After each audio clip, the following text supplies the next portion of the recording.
தென்றலே மெல்ல பேசு சீரியல்ல நாளைய எபிசோட்ல என்ன நடக்க போகுது அப்படிங்கிறத பார்க்கலாம். இப்ப நம்ம குமரேசன் கேட்டுக்கிட்டதுக்காக நம்ம பரம இளமதிய அழைச்சிக்கிட்டு இளமதியோட அப்பா அம்மா வீட்டுக்கு விருந்துக்கு வந்திருக்கிறாப்புல. ஸோ விருந்துக்கு வந்து நம்ம இளமதியும் நம்ம பரமனுக்கும் சாப்பாடுலாம் பரிமாறுறாங்க. அப்ப சூடு இருக்கா இல்லையான்னு பார்க்காம இளமதி சாப்பாட்டுல கையை வைக்க கையை சுட்டுடுது. நம்ம பரமன் தான் பார்த்து நம்ம இளமதிய அக்கறையா கவனிச்சுக்கிறாப்புல.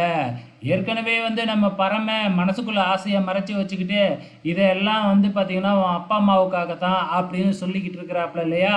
ஆனால் தன்னையும் மீறி அன்பு வெளியே வந்துக்கிட்டு தான் இருக்குது பரமங்கிட்ட இருந்து இளமதி மேலே. அதே நேரத்தில் இந்த பக்கம் என்னடானா நம்ம கலா நம்ம பரமனோட பிறப்பு ரகசியத்தை தெரிஞ்சுக்கிறாங்க. அதாவது ரிஷியோட அண்ணன் தான் பரம அப்படிங்கிற உண்மை வேறையா இப்போ கலாவுக்கு தெரிய வருது. ஸோ எப்போ நம்ம இளமதிக்கு டவுட் வரப்போகுதுன்னு தான் தெரியல. வெயிட் பண்ணி பார்க்கலாம்.